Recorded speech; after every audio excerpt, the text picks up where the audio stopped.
Assalamualaikum warahmatullahi wabarakatuh. Saya Putra Melani Alicia Wijaya.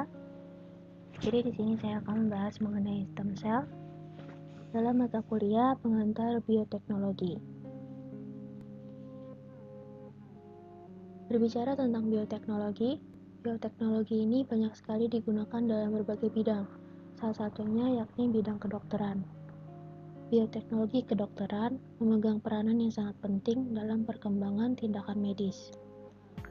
Terobosan dalam bidang bioteknologi kedokteran memberikan kontribusi dalam peningkatan tingkat keakurasian dalam mendiagnosis penyakit, pencegahan dini suatu penyakit, metode yang lebih efisien untuk merancang dan membuat obat-obatan, dan juga terapi gen.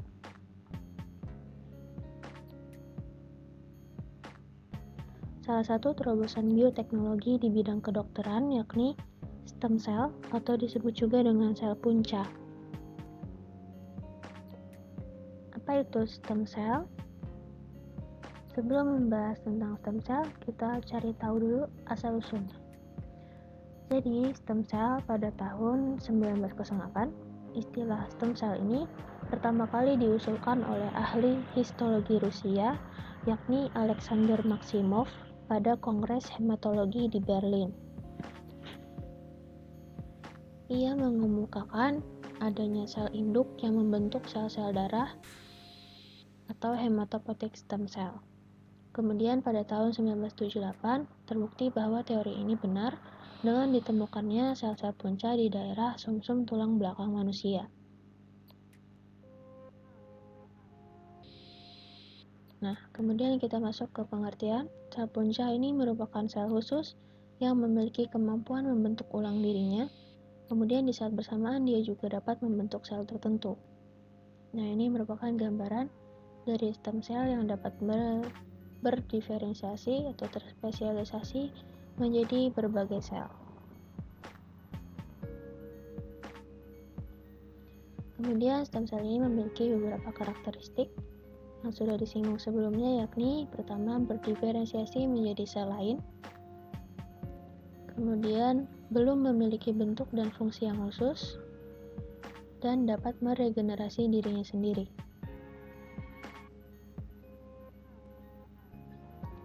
Kemudian stem cell ini memiliki bermacam jenis yang dapat dibedakan berdasarkan potensi, berdasarkan sumber, kemudian sel punca hasil induksi, dan sel punca jenis lain. Kita bahas dulu yang berdasarkan potensi.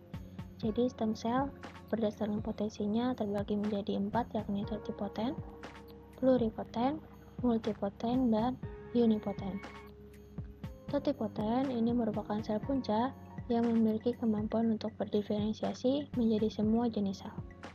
Yang termasuk dalam sel jenis ini, sel punca jenis ini adalah zigot yang ada di zigot dan morula. Kenapa? Karena zigot dan morula ini akan berkembang menjadi individu. Nah, makanya dikatakan bahwa totipotent ini dapat menjadi semua jenis sel karena dia membentuk individu yang utuh.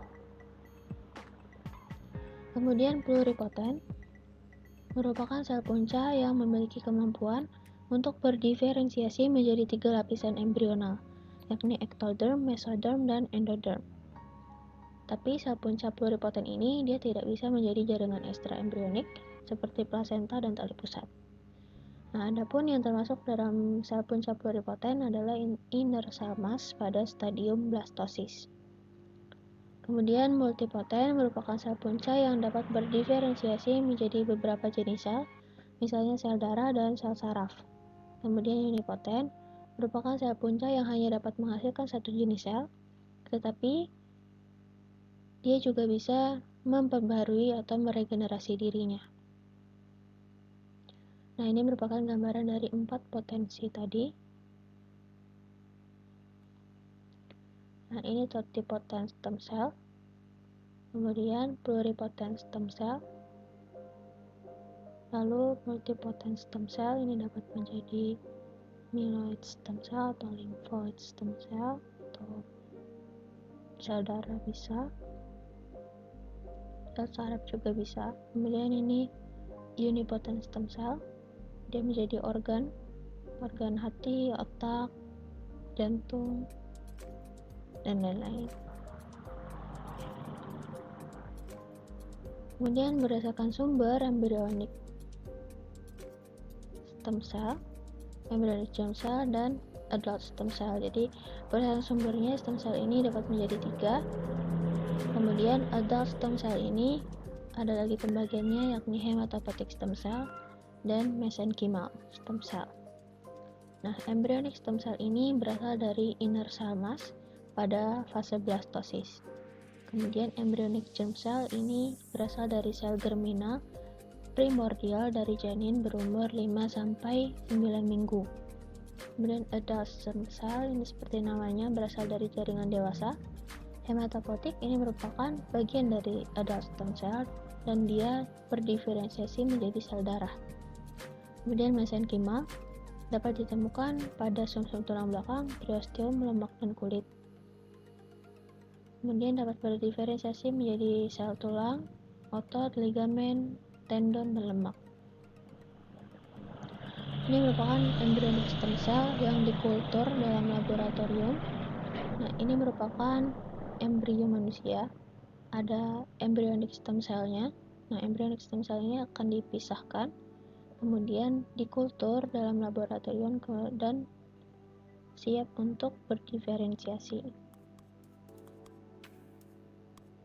Ini adalah embryonic germ cell yang berasal dari janin. Dan ini hematopoietic stem cell yang dia berdiferensiasi menjadi sel darah, ada monosit, limfosit, eritrosit, dan lain-lain. Kemudian mesenchymal stem cell ini dia dapat berubah menjadi berbagai macam sel. Nah, ini merupakan sel punca hasil induksi. Nah, sel punca hasil induksi adalah sel dewasa somatik yang diprogram ulang secara epigenetik untuk memperoleh sifat seperti stem cell dengan ekspresi paksa tertentu faktor transkripsi yang disebut reprogramming factors atau RF. Nah, RF ini adalah salah satu faktor yang mempertahankan proliferase terus-menerus dan menekan diferensiasi. Jadi, sel punca hasil induksi ini adalah sel punca yang berasal dari sel punca dewasa namun di program ulang sehingga dia memiliki sifat seperti sel punca embrionik. Nah, ini merupakan contoh reprogramming selnya. Misalnya diambil dari adult fibroblast cell. Jadi fibroblast dewasa, sel fibroblast dewasa kemudian diprogram ulang, diberi perlakuan tertentu, kemudian jadilah IPS atau induced pluripotent cell dan dapat digunakan untuk didiferensiasi menjadi sel-sel lain. Nah, jadi sel-sel tersebut ya berasal dari pertama tadi zigot. Nah, zigot kemudian menjadi embrio, menjadi morula tadi itu bersifat totipotent. Kemudian setelah itu dia berubah menjadi blastosis. Nah, sifatnya adalah pluripotent. Kemudian setelah menjadi embrio kemudian dewasa itu menjadi multipotent dan juga unipotent cell. Nah, yang masalah IPS tadi, IPS itu diambil dari jaringan dewasa tadi, kemudian diberi perlakuan khusus dan diubah menjadi pluripotent cell yang asalnya dia sifatnya atau potensinya hanya multipotent dan unipotent saja, bisa diubah, bisa di-reprogramming atau diprogram ulang menjadi memiliki potensi pluripotent ini.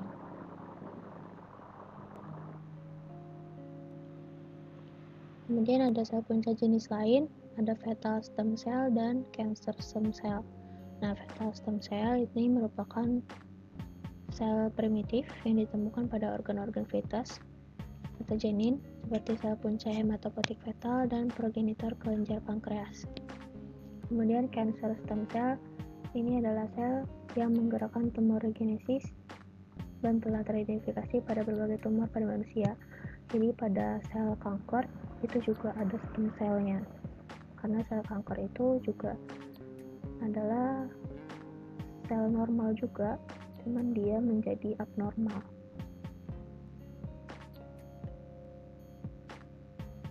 Kemudian sel punca dalam regenerasi. Nah, sel punca ini sangat berperan juga dalam regenerasi karena sifat-sifatnya tadi. Jadi ada regenerasi jaringan oleh stem cell, transplantasi stem cell, kemudian pemanfaatan potensi stem cell pada beberapa penyakit. Nah, regenerasi stem cell itu dapat dilakukan dengan berbagai cara karena kemampuannya berdiferensiasi secara langsung menjadi sel-sel spesifik, dan sel ini akan menggantikan sel-sel yang rusak atau hilang. Kemudian transplantasi stem cell itu terbagi menjadi 3, ada transplantasi autologus. Transplantasi ini pendonornya itu berasal dari diri sendiri. Kemudian ada transplantasi allogenik, pendonornya bisa dari keluarga atau orang lain.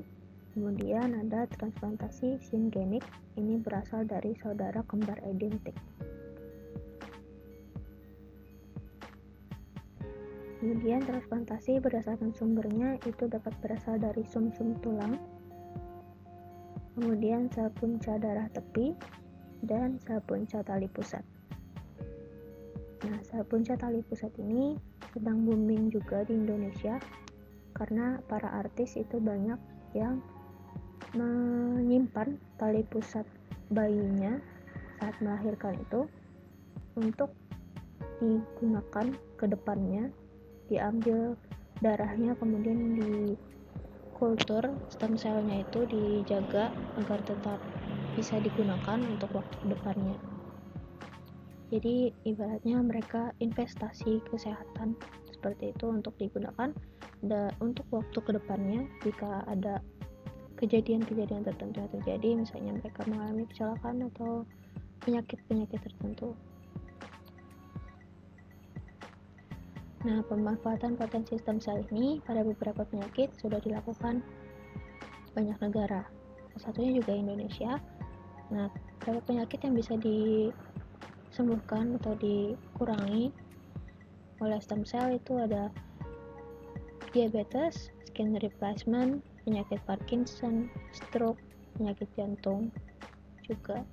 Nah, penelitian ini terus berlanjut, jadi mungkin kedepannya masih ada banyak lagi potensi-potensi stem cell ini untuk berbagai penyakit.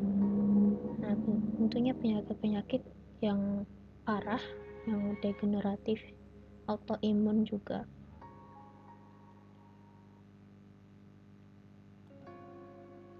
Kemudian, sel punca ini dapat dikultur, misalnya dari sumbernya, kita ambil dari sumber, kemudian dia akan diisolasi, dan isolasi ini melibatkan proses sentrifugasi atau pemisahan sel. Jadi dipisahkan dulu dari sel-sel lain, kemudian didapatkan stem cell. Setelah didapatkan, jumlah selnya dihitung. Setelah dihitung, disimpan dalam botol kultur, dan botol disimpan dalam kotak inkubator dengan suhu 37 derajat Celcius. Jadi 37 derajat Celcius ini merupakan suhu tubuh kita. Jadi disesuaikan dengan suhu tubuh kita karena sel punca itu tidak bisa hidup di luar tubuh. Jadi lingkungannya harus disamakan dengan lingkungan tubuh kita atau keadaan di dalam tubuh kita. Kemudian perbanyakan. Jadi masa inkubasi dari stem cell ini disesuaikan dengan berapa banyak kebutuhannya, berapa banyak dibutuhkan. Seperti itu. Nah, terima kasih atas perhatiannya. Jika ada pertanyaan, silahkan ditanyakan di kolom komentar. Terima kasih. Wassalamualaikum warahmatullahi wabarakatuh.